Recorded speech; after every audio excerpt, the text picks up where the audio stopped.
नमस्कार शेतकरी मित्रांनो PM किसान योजनेच्या 16व्या हप्त्याची प्रतीक्षा शेतकरी करत आहेत. त्यांच्यासाठी आता आनंद वार्ता आली आहे. तर मित्रांनो, PM किसान योजनेचा 16वा हप्ता कधी जमा होणार आहे याविषयी सर्व माहिती या व्हिडिओमध्ये दिली आहे. त्यामुळे हा व्हिडिओ नक्की शेवटपर्यंत बघा.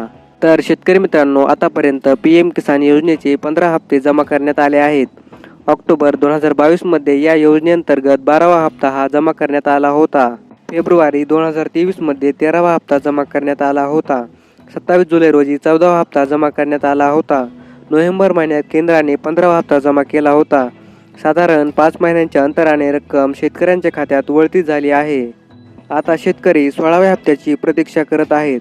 शेतकऱ्यांना प्रत्येकी 2000 रुपयांप्रमाणे एकूण 6000 रुपये देण्यात येतात. DBT माध्यमातून ही रक्कम शेतकऱ्यांच्या खात्यात जमा केली जाते. तर शेतकरी मित्रांनो, जे शेतकरी या योजनेपासून वंचित राहिले आहेत त्यांना सुद्धा या योजनेचा लाभ मिळणार आहे.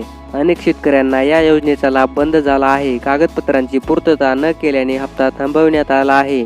आता ही अडचण दूर करण्यात येणार आहे. त्यासाठी केंद्रीय कृषी मंत्रालय या खास मोहीम राबविणार आहे. 12 फेब्रुवारी ते 21 फेब्रुवारी दरम्यान PM किसान सन्मान निधी योजनेअंतर्गत शेतकऱ्यांच्या समस्या अडचणी सोडवण्यासाठी अभियान राबवण्यात येईल. या अभियानात प्रत्येक राज्य सरकार आणि जिल्हा प्रशासनाचा सहभाग असेल.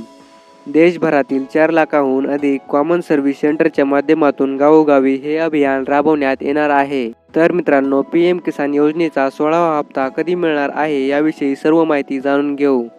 मीडिया रिपोर्टनुसार लोकसभा निवडणुकीच्या पार्श्वभूमीवर हप्ता लवकरच जमा होण्याची शक्यता आहे. या फेब्रुवारी अथवा पुढील मार्च महिन्यात पंतप्रधान शेतकरी सन्मान निधी योजनेचा 16वा हप्ता हा जमा होण्याची दाट शक्यता आहे.